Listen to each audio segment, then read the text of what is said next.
Tulip Siddiqui বড় ধরনের বিপদের মধ্যে পড়তে যাচ্ছে।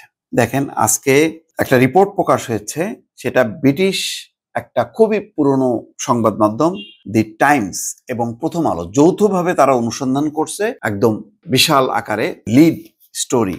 তাতে বলা হচ্ছে টিউলিপ এখনো বাংলাদেশের ভোটার আছে, পাসপোর্ট এনআইডিও। টিউলিপ সিদ্দিকের দাবি তিনি কেবলই যুক্তরাজ্যের নাগরিক, কিন্তু অনুসন্ধানে তার বাংলাদেশের নাগরিকত্বের প্রমাণ পাওয়া গেছে। বিষয়টি নিয়ে 240 বছরের পুরনো ব্রিটিশ দৈনিক দ্য টাইমস এর সঙ্গে প্রথম আলো যৌথভাবে কাজ করেছে।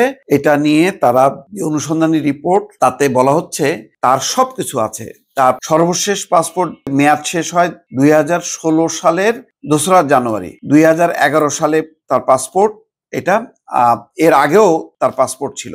তার নাম টিউলিপ রেজওয়ান সিদ্দিক, বাবার নাম ডক্টর শফিক আহমেদ সিদ্দিক, মায়ের নাম রেনা সিদ্দিক, স্থায়ী ঠিকানা সুধা সদন, জাতীয়তা বাংলাদেশি, জন্মস্থান লন্ডন, জরুরি যোগাযোগ মেজর জেনারেল অবসরপ্রাপ্ত তারিক আহমেদ সিদ্দিক, দেবর শেখ রেহনার। কিভাবে ছাড় পাবেন? কোনো সম্ভাবনা আছে দর্শক? ফলে এটা শুধু বাংলাদেশের ব্যাপার না।